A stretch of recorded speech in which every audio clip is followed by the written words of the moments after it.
anggota, Rektor Universitas Muhammadiyah Purwokerto, Dr.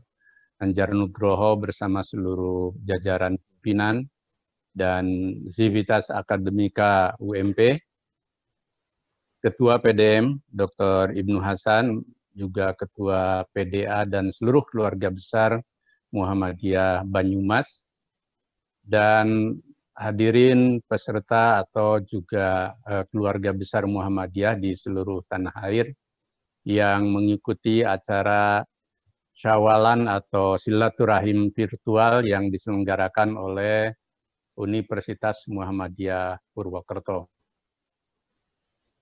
Yang pertama tentu atas nama pribadi, keluarga, dan juga pimpinan pusat Muhammadiyah, saya menyampaikan taqabbalallahu minna wa minkum dalam hari-hari di mana kita baru saja beridul fitri. Mohon maaf lahir dan batin. Mudah-mudahan kita semakin meningkat amalnya seperti yang tadi juga sudah disampaikan oleh Pak Rektor dan Ketua BPA. Yang kedua, saya juga menyampaikan apresiasi yang tinggi, tahniah atas prestasi dan kemajuan yang telah dicapai oleh UMP, termasuk menjadi 5 besar di lingkungan PTM dan nomor 49 di Unirank yang kemarin diumumkan.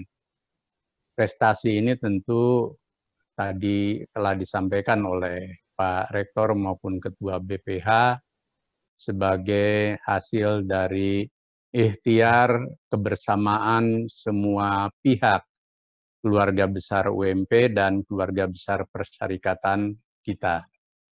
Tentu tinggal bagaimana kita meningkatkan kualitasnya sehingga dengan tasyakur bin nikmah kita akan menjadi lebih maju lagi. Saudara dan Bapak Ibu sekalian, kita selalu menyelenggarakan acara-acara syawalan atau silaturahim yang ini merupakan tradisi yang baik di lingkungan umat Islam, bahkan di keluarga bangsa kita. Nanti jam 13 saya juga akan menyampaikan tausiah dalam silaturahim keluarga besar Tentara Nasional Indonesia untuk seluruh warga TNI dan juga Polri di tanah air. Tradisi ini tentu menyertai prosesi ibadah kita yang tadi disampaikan bahwa kita memasuki fase baru, hari baru, bulan baru untuk peningkatan. Kita tahu bahwa Idul Fitri itu kan hari raya berbuka puasa ketika kita mengawali hari di bulan Syawal setelah kita 1 bulan beribadah puasa Ramadan dan ibadah yang lain. Lebih-lebih ketika kita menyelenggarakan ibadah ini di tengah suasana musibah pandemi COVID-19 yang tentu bagi kita, kaum muslimin, khususnya warga Muhammadiyah, semakin mempertebal keimanan kita, ketakwaan kita, dan kesyukuran kita di tengah kesabaran dan tawakal kita, serta ikhtiar kita menghadapi musibah ini. Karena itu, dengan Syawal, dengan Idul Fitri, dengan Ramadan, dengan musibah ini, maka kita ambil tasyakur bin nikmahnya dan hikmahnya agar kita menjadi insan yang betul-betul meningkat kualitas takwanya.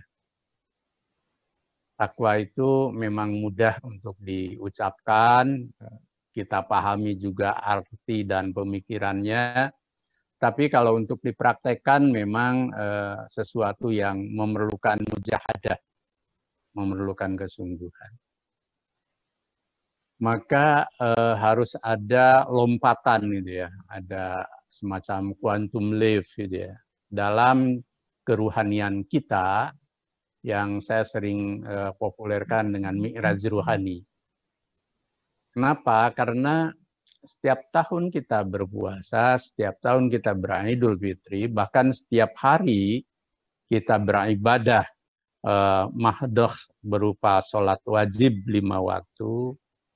Secara syariat insya Allah kita sudah memenuhinya. Bahkan dari segi rasa atau zauk dalam hal beribadah, itu juga kita sudah lekat. Sampai-sampai kita akan merasa kehilangan ketika kita harus beribadah di rumah di saat sebelum ini kita beribadah di masjid. Nah, zauk dan syariah ini tentu harus disertai dengan nilai hakikahnya. Nilai hakikat, nilai ma'rifatnya yang berupa dimensi rohani kehusuan. Kehusuan yang melahirkan diri kita ini semakin taqarrub kepada Allah dan juga melahirkan kesalehan kita. Jadi kita tanya apakah taqarrub kita kepada Allah yang lebih hakiki itu semakin meningkat atau jalan di tempat. Atau sebatas tadi hanya kulit luarnya saja. Biarpun tetap penting, yang luarnya itu, yang zahir itu penting. Tetapi yang ruhaninya itu juga harus meningkat. Kalau kita hablum minallahnya baik, setelah kita berpuasa, sholat wajib, sholat tarawih, dan sholat tatawu yang lain, itu kan jiwa muraqabah kita itu kepada Allah semakin baik. Yakni jiwa yang merasa dekat dan diawasi Allah. Jadi kalau kita sudah merasa dekat dan diawasi Allah, itu insya Allah kita akan berbuat yang terbaik dalam hidup ini. Dan sebaliknya tidak akan melakukan hal yang buruk. Menyimpang, hatta keburukan dan menyimpang itu di saat kita punya peluang. Dan menyenangkan. Nah, ini godaan kita di dalam hidup. Kemudian juga kita harus memberi makna pada apa yang kita lakukan selama ini, harus tetap punya nilai-nilai ilahiyah, nilai-nilai propetik. Gitu ya. Tadi Pak Rektor sudah menyampaikan kita harus semakin semangat bekerja, semangat beribadah, semangat berpersyarikatan untuk mengemban misi dakwah kita. Ini harus semakin meningkat karena di mata Allah semuanya punya nilai ubudiyah, punya nilai pahala bahkan, nilai uzrah. Kalau nilai ibadah itu kan mesti ada pelipat gandaan penyerahan diri kepada Allah, sikap pasrah dan sebagainya. Jadi pasrah di kala musibah, pasrah setelah kita berbuat, pasrah setelah kita berjuang dalam hidup, itu bagian dari mi'raj ruhani kita. Jadi ini penting, segala sesuatu yang karena dekat kepada Allah dan diawasi Allah, itu pasti akan melahirkan kualitas diri yang semakin tinggi. Seperti kita misalkan kalau mau bertemu dengan orang yang kita hormati, acara-acara yang spesial, itu sampai pakaian pun itu kan kita pakai pakaian yang terbaik. Ini kita akan bertemu dengan Allah, itu tentu baik ruhani maupun fisik, itu harus semakin bersih. Nah, inilah yang melahirkan sikap kita dalam hidup itu menjadi semakin optimis, semakin baik. Tetapi juga kalau kita merasa diri dekat dengan Allah, jangan pernah merasa kita ini selesai dalam beriman, bertakwa, beramal soleh. merasa sudah cukup. Apalagi merasa paling bersih, paling beriman, paling bertakwa. Yang disebut dengan tazakku.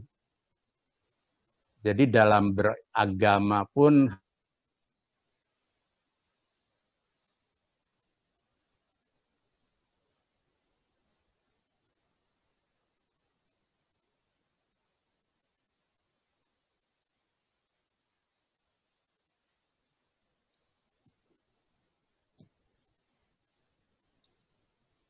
Coba dipantau koneksinya ini. harus kita hindari sikap tazaku itu. Oh, jangan merasa suci, bersih. Apa? Inilah modal kita di dalam hidup. Karena itu Syawal itu dalam tradisi Arab itu kan bulan untuk berburu. Ternyata di dalam kalender Hijriyah itu nama-nama bulan terkait dengan peristiwa. Misalkan kalau Ramadan itu bulan yang terik, bulan yang panas. Coba bayangkan berpuasa di bulan yang terik. Nah, Syawal orang Arab punya kebiasaan untuk berburu. Pergi berburu itu di bulan Syawal mereka. Kita konotasikan berburu amal, berburu kebaikan, gitu. Maka sering disebut meningkat. Nanti orang Arab kalau sudah bulan Dzulqa'dah, mereka itu istirahat. Maka bulan Dzulqa'dah itu bulan ketika mereka harus istirahat. Di bulan Dzulhijjah mereka berziarah, bepergian kemana saja. Termasuk tradisi dalam ibadah haji. Dan seterusnya. Jadi bulan Syawal adalah bulan berburu kebaikan, berburu amal, dan meningkatkan kualitas diri kita. Nah, ujiannya di situ. Yang kedua, dalam konteks silaturahim, itu kita harus semakin mengikat persaudaraan kita itu berdasarkan iman. Itu yang paling kokoh. Innamal mu'minuna ikhwah fa aslihu baina akhwaikum wattaqullah la'allakum turhamun. Sungguhnya antar kaum beriman itu mereka bersaudara. Dan karena bersaudara, hendaknya engkau semakin menjaga persaudaraan itu dan semakin bertakwa, nanti engkau akan memperoleh kasih sayang Allah. Nah, ar-rahim atau ar-rahmi sebenarnya itu baik dalam makna rahim itu kita satu keturunan dalam satu Bani Adam, umat manusia, maupun dalam makna rahmi persaudaraan, itu harus semakin meningkat secara kualitatif gitu ya. Ada dalam ilustrasi Al-Quran, orang itu biarpun seiman, jasadnya bersatu, berkerumun, bergerombol, berjamaah, tapi hatinya wa qulubuhumus satta, hatinya bertolak belakang.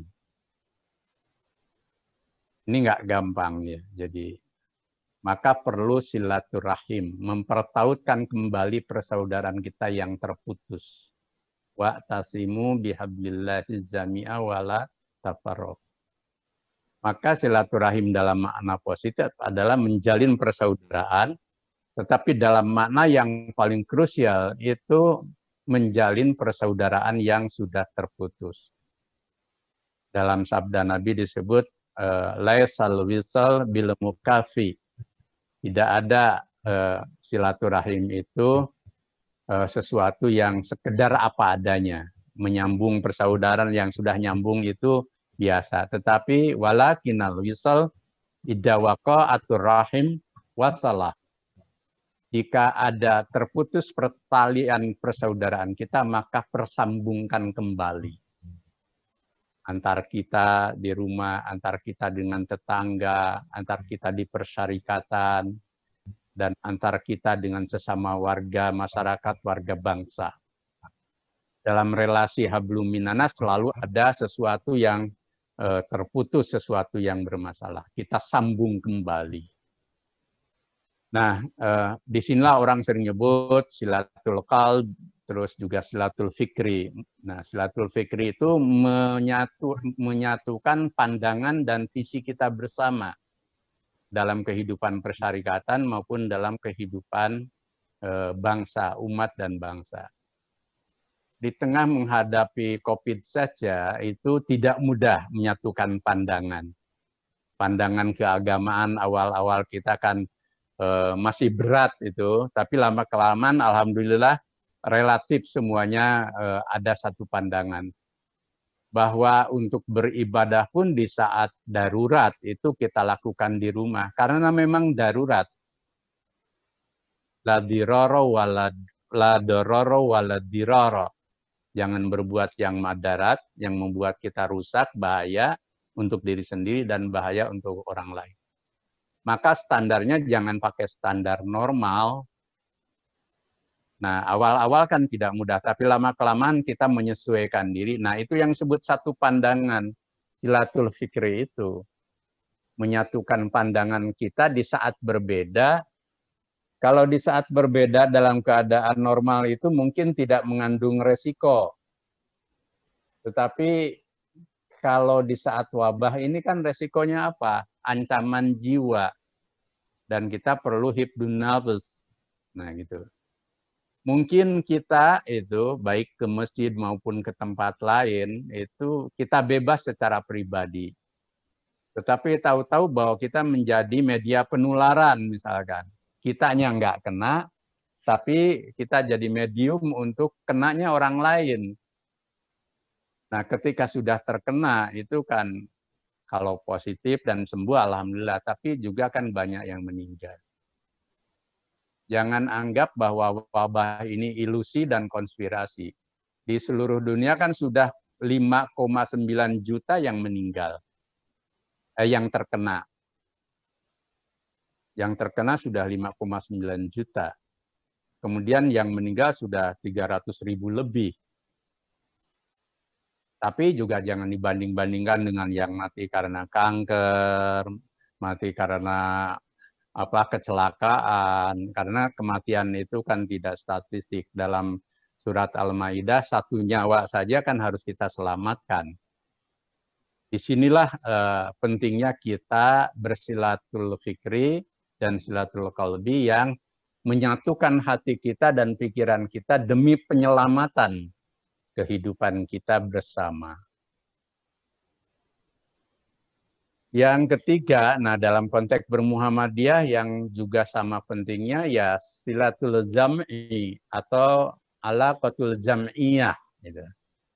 Alaqatul jam'iyah. Mengikat persaudaraan dalam berorganisasi. Ini penting. Muhammadiyah itu alhamdulillah kuat dan mampu bertahan 1 abad karena dia menjadi persyarikatan, menjadi syirkah, menjadi perhimpunan yang diatur oleh sistem. UMP juga dan PTM amal usaha lain tumbuh besar antara lain karena kekuatan organisasi. Rektor bersambung dari yang pertama sampai yang terakhir dan terus begitu. Tapi sistemnya kan terus berjalan. Nah, kekuatan Muhammadiyah itu juga di situ. Pada sistem, pada jam'iyahnya. Karena itu harapan tadi Pak Rektor dan Ketua BPA, selain Bapak Ibu sekalian keluarga besar UMP dan tentu keluarga besar Muhammadiyah, saya berterima kasih telah berkiprah lewat UMP dan membesarkan UMP, dan ini juga berguna untuk mencerdaskan kehidupan bangsa, tapi juga terus besarkan persyarikatan di tempat masing-masing untuk menjalankan misi dakwah. Jika kita sudah merasa berislam lebih baik, maka keberislaman ini kan harus kita dakwahkan kepada orang lain. Dan dakwah itu menjadi kewajiban kolektif kita. Takum minkum ummatu yad'una ilal khair wa ya'muruna bil ma'ruf wa yanhauna 'anil munkar wa ulaika humul muflihun. Nah, ini perintah Allah untuk kita berjam'iyah sekaligus juga berjamaah. Kita tidak mungkin hidup sendiri, biarpun bisa, gitu kan. Kita bisa soleh sendiri, tetapi agama mengajarkan untuk soleh bersama-sama. Ilmu harus kita bagi. Beramal kebaikan juga sama. Dalam konteks pribadi itu kan dalam hadis disebut idama tabnu Adam in qata'a amaluhu illa min salasin. Apabila mati anak cucu Adam, yakni kita, itu putus semua amalnya. Termasuk apa yang kita miliki itu tidak akan kita bawa. Jabatan kita, termasuk jabatan akademik kita, prestasi kita, kemudian harta kita yang kita kumpulkan, nggak akan dibawa. Kecuali 3. Sodakotin zariyatin. 1, sodakoh zariyah. Amal zariyah, amal soleh kita. Semakin banyak amal soleh kita, ini hukumnya itu, maka akan semakin banyak tijaroh kita dengan Allah. Tabungan dan investasi kita kepada Allah. Jadi kalau kita beramal soleh, termasuk Bapak Ibu sekalian lewat UMP dan persyarikatan kita, maka semakin banyak amal soleh itu, kita akan semakin mendapatkan. Dan bukan sebaliknya, kita akan kehilangan. Cuman kan sering dalam nalar akal sehari-hari kita, seakan-akan bahwa kalau kita beramal jariyah, berinfak, sodakoh lewat lajismu misalkan, memberi pada orang, seakan-akan itu kehilangan. Tetapi sesungguhnya itu mendapatkan, yakni tabungan kita untuk yaumul akhir. Dan itu yang akan dibawa, bukan yang kita tinggalkan. Jadi harus ada rasa senang ketika kita berzakat, berinfak, bersodako, beramal zariyah, dan beramal soleh lewat Muhammadiyah. Termasuk di dalamnya lewat Aisyah, organisasi otonom, dan amal usaha Muhammadiyah. Itu yang disebut ikhlas dalam beribadah dan ikhlas dalam beramal. Dan itu membongkar, mendekonstruksi nalar komunal sehari-hari kita, seakan-akan kalau kita memberi kehilangan. Tidak, kita justru mendapatkan. Yang kedua, au ilmi yuntafa'u bih, ilmu yang dimanfaatkan. Bapak Ibu sekalian berada di universitas, itu dunia ilmu. Baik yang menjadi karyawan, lebih-lebih yang menjadi dosen. Semuanya dunia ilmu. Yang jadi karyawan juga jangan merasa tidak dunia ilmu. Dengan ilmu profesi kita, kita ingin berbagi untuk orang lain. Maka harus ada rasa senang juga. Rasa senang ketika mengajar, ada mencintai ilmu, kemudian rasa senang kita melayani. Dan panggilan rasa senang itu menimbulkan kegembiraan. Dan kalau kita sudah gembira di dalam melayani, itu pikiran cerah, juga fisik kita juga jadi nyaman. Tapi coba kalau orang itu bawaannya ruwet, masam, misalkan marahan gitu kan, ketika melayani berat hati, itu percaya hatinya juga tidak akan longgar. Dan mungkin juga hidupnya tidak akan kelihatan cerah. Jadi harus ada rasa gembira. Dan itu Islam mengajarkan itu. Semakin Bapak Ibu memberikan ilmu, itu maka insya Allah akan menjadi tabungan kita. Nah, yang ketiga, awaladin soleh yad'ulah. Anak soleh yang mendoakan kedua orang tuanya. Jadi kita harus didik anak kita supaya menjadi anak-anak soleh yang birrul walidain. Boleh kita bangga dengan anak kita, tetapi harus ada didikan edukasi agar dia menjadi anak yang soleh. Nah, 3 hal ini menjadi sesuatu yang penting untuk kita rawat. Dalam berorganisasi itu harus ada pengorbanan di mana kita ini berada menjadi bagian dari sistem. Saya ini pribadi, ketika pribadi saya bisa berbuat apa saja.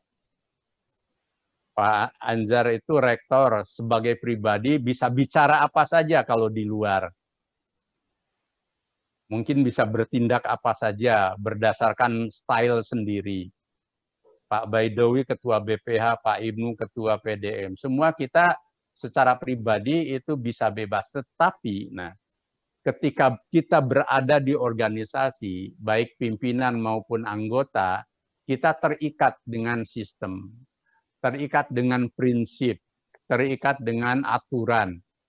Maka sebebas apapun kita itu harus tetap berada di dalam sistem itu. Itu yang disebut dengan silatul zam'i atau alaqatul zam'iyah. Kita harus ada kesediaan berkorban di dalam sistem itu. Muhammadiyah itu besar selain karena kita berikhtiar semuanya, tapi juga karena sistem tadi. Nah, kerelaan untuk berada dalam sistem itu memerlukan pengorbanan. Kalau istilah Buya Syafi'i Ma'arif itu harus membunuh ego diri. Gitu. Kita tahu kan beliau sebelum jadi ketua PP itu pemikirannya kemana-mana. Tapi begitu jadi ketua PP, merasa terbingkai. Gitu ya. Tidak bisa kita bebas. Baik yang ada di pusat maupun sampai ke ranting. Nah, di tengah suasana COVID ini kita teruji. Seberapa jauh sih ketaatan terhadap keputusan tarjih misalkan. Dalam hal beragama itu insya Allah Muhammadiyah dengan tarjihnya tidak akan menjerumuskan umat. Karena apa? Kalau toh berijtihad dalam tarjih itu, ijtihadnya jama'i, yakni ijtihad kolektif lewat organisasi. Apalagi yang bukan ijtihad, yang sudah qat'i, arruju ilal Quran wa sunnah, di mana kita ambil hal-hal yang makbulah, yang sahih, yang bisa dipertanggungjawabkan. Maka tidak akan menjerumuskan. Karena itu ketika Bapak Ibu sekalian di tengah COVID ini menaati apa yang menjadi ketentuan tarjih, percayalah bahwa secara diniyah itu sudah betul. Tetapi juga dari segi ilmiah bisa dipertanggungjawabkan, dan dalam menghadapi keadaan darurat itu juga untuk hifdun nafs, menjaga jiwa. Bukan hanya jiwa orang per orang, tapi jiwa keseluruhan. Karena itu ya kebiasaan-kebiasaan yang selama ini hilang ya ditahan. Mudah-mudahan kan musibah ini tidak sampai lama. Siapa tahu bulan depan sudah mulai ada landai pelonggaran dan kita berharap dengan ikhtiar dan munajat. Jadi kita pun tidak mengkerangkeng keberagamaan kita, tetapi demi kepentingan hal yang sifatnya lebih utama, yaitu mencegah darurat, tarjih mengeluarkan pedoman beragama seperti itu. Juga kebijakan-kebijakan PP Muhammadiyah, baik dalam kehidupan kebangsaan dan lain sebagainya, insya Allah PP Muhammadiyah itu berdiri di atas prinsip-prinsip Islam. Yang bayani, burhani, dan irfani. Kemudian prinsip-prinsip organisasi. Berdasar matan keyakinan, kepribadian, kita, pedoman hidup Islam itu kita pakai pedoman. Juga musyawarah. Bahkan kebijakan yang kita ambil itu kolektif sistem. Bukan perorangan. Nah, ketika Muhammadiyah sudah menggariskan sikap kebangsaan, sikap kemasyarakatan, ikuti itu. Termasuk insya Allah PP Muhammadiyah itu sampai sekarang itu jiwa amar ma'ruf nahi mungkarnya tetap hidup, menyala. Tapi mungkin beda dengan pandangan nahyu mungkar, amar ma'ruf nahi mungkar, orang per orang. Kenapa? Pertama, ketika kita melakukan kebijakan amar ma'ruf nahi mungkar itu, satu berdasarkan koridor sistem tadi. Pandangan keagamaannya seperti apa, Kemudian yang kedua berprinsip pada prinsip dakwah. Penyampaiannya ud'u ila sabili rabbika bil hikmah wal mau'izatil hasanah wajadilhum billati hiya ahsan. Ingat yang namanya amar ma'ruf nahi mungkar itu kan turunan dakwah. Jangan lepas dari jiwa dakwah. Nah, sering orang melepas dari jiwa dakwahnya. Yang ketiga, memakai kepribadian dan hitah. Dan yang terakhir, tentu kebijakan organisasi secara kolektif sistem.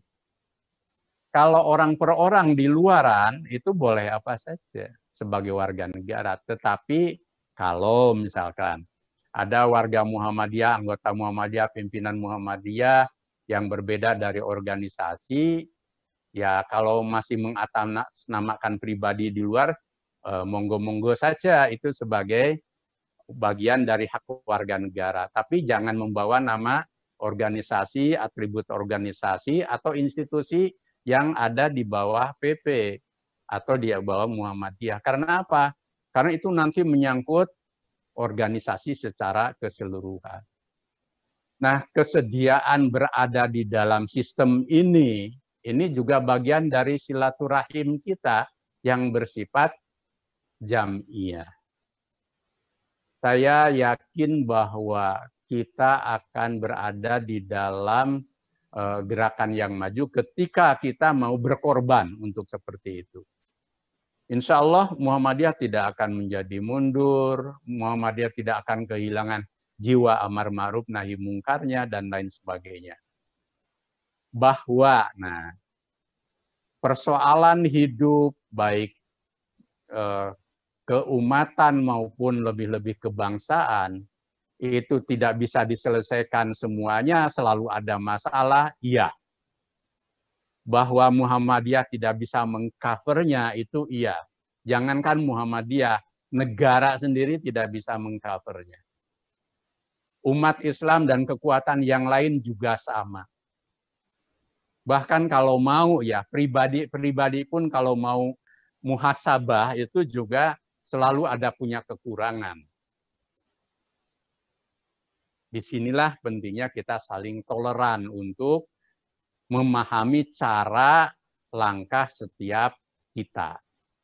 Muhammadiyah akan menghargai orang lain, gerakan lain, tapi orang lain juga harus menghargai kita.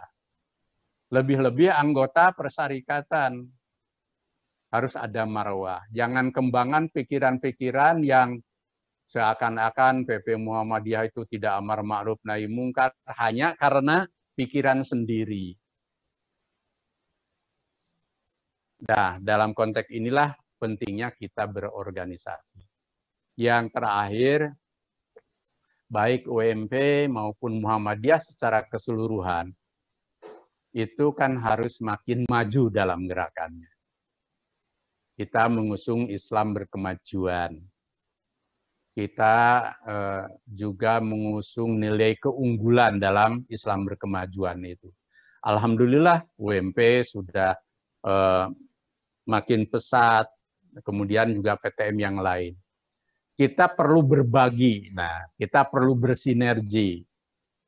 Nah, ukhuwah jam'iyah ini juga harus ada kepedulian kita yang sudah maju terhadap yang belum maju. Ini yang namanya silaturahim juga, yang sifatnya jam'i atau jam'iyah. Tidak mungkin kita bisa maju sendiri. Maka harus ada semangat sinergi, semangat untuk peduli, semangat untuk berbagi. Nah, Muhammadiyah ini besar karena saling sokong satu sama lain. Lebih-lebih kita ingat di kawasan-kawasan terjauh, misalkan, Muhammadiyah harus kita backup. Di bawah perguruan tinggi Muhammadiyah ini kan ada sekolah dasar, ada TK, ABA, PAUD, dan sebagainya. Kita masih merasakan ada kekurangan-kekurangan. Saya pikir dengan semangat berbagi, itu bagian dari silaturahim kita, itu Muhammadiyah akan semakin maju. Jangan pernah merasa ketika kita berbagi untuk kemajuan di lingkungan persyarikatan kita, bahkan untuk yang lain, itu kita akan berkurang. Nah, mungkin ini perlu peningkatan. ada kecenderungan begini. Insya Allah orang Muhammadiyah dan umat Islam kalau mengumpulkan dana ta'awun untuk misalkan Palestina, Rohingya, kalau ada peristiwa-peristiwa yang mendadak, yang itu besar untuk pembelaan, itu biasanya cepat itu. Untuk Rohingya itu sampai beberapa puluh miliar itu untuk Palestina. Bisakah kita sekarang ke depan Muhammadiyah melakukan gerakan ta'awun untuk mengakumulasi pengumpulan dana dakwah, dana persyarikatan bagi kemajuan saudara-saudara kita, lembaga-lembaga kita yang masih ketinggalan. Saya pikir ini sesuatu yang baru juga untuk kita tingkatkan kualitasnya setelah kita bulan Syawal, pasca kita Ramadan. Semangat ini insya Allah kalau kita gelorakan kuat. Kenapa? Pertama, Muhammadiyah ini termasuk yang sudah meluas jaringan organisasinya. Tidak ada organisasi yang meluas seperti Muhammadiyah. Coba bayangkan, itu bagaimana kita bisa di kawasan tertimur misalkan, itu kalau kita dari Merauke itu, sampai puluhan kilo jelang perbatasan, itu masih ada kelompok-kelompok Muhammadiyah, termasuk di kawasan-kawasan daerah Trans ya. Atau kita lihat juga di Sorong itu, di pulau kecil ada Pulau Arar misalkan. Sampai di nanti Kepulauan Maluku yang jelang ke Filipina misalkan, Sulawesi Utara, di Aceh sampai daerah-daerah terjauh.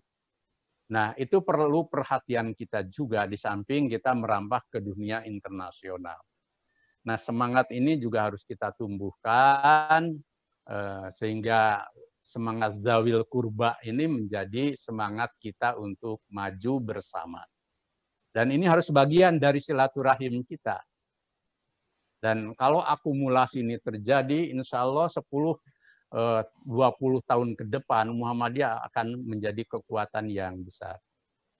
Kita ingin, nah ini terakhir, Muhammadiyah ini semakin berada dalam posisi yadul ulya, laisa yadul sufla. Tangan di atas, bukan tangan di bawah. Kalau kita terus perkuat amal usaha kita, perkuat dakwah kemasyarakatan kita sampai ke tingkat jamaah dan komunitas, lalu kita jalin persaudaraan jamiah ini dalam gerakan ta'awun, itu insya Allah akan terjadi lompatan. Dan itu harus mudawamah. Misalkan gini, coba teman-teman di WMP, hitung. Ada berapa ratus Pak Anjar, karyawan dan dosen. Gitu ya. Berapa? 800, Prof. 800, coba. 800 kalau per bulan misalkan, syukur kalau yang iuran anggota terpenuhi semua ya. Bila perlu jangan mau dibayarkan oleh pimpinan, oleh UMP untuk iuran anggota. Sebagai marwah pribadi kan gitu. Biarpun misalkan Pak Rektor nawarkan 800 sivitas akademika mau dibayarkan iuran anggotanya, jangan mau. Belajar kita tidak, kami bisa gitu kan. Kemudian per bulan masukkan ke lewat entah lazismu atau dana khusus untuk ta'awun. Per bulan 10.000 saja per orang. Itu sudah berapa itu? Syukur kalau per hari berapa misalkan. Menyisakan itu untuk dana ta'awun, baru dari UMP saja itu akan terjadi lompat. Wah, kita kan sudah dipotong, itu nggak usah dihitung. Itu kan semakin nambah pahala kita. Insya Allah tidak akan membuat kita kurang dalam hidup. Kalau selalu ada kurang memang iya. Yang namanya hidup itu kan tidak pernah merasa lebih. Tapi kita cukupkan. Jadi kalau ada gerakan seperti itu insya Allah akan besar, nanti baru institusi misalkan.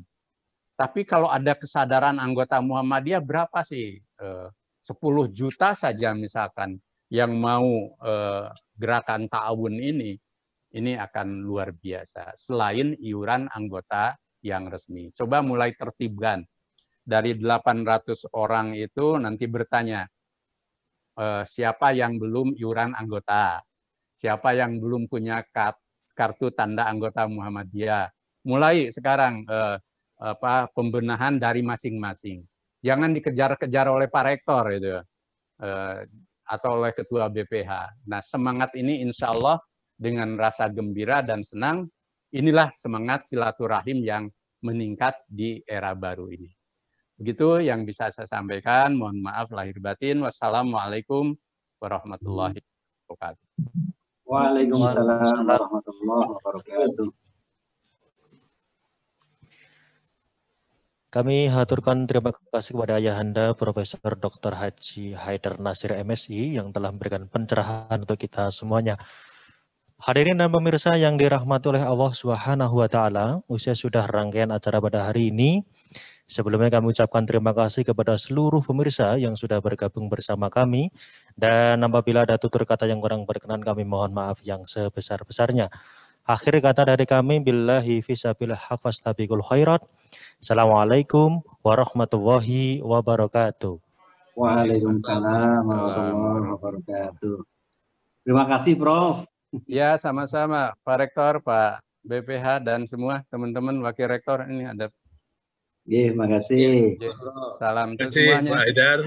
Ya. Terima kasih Pak Rektor semuanya. Prof. Assalamualaikum, sampai ketemu lagi.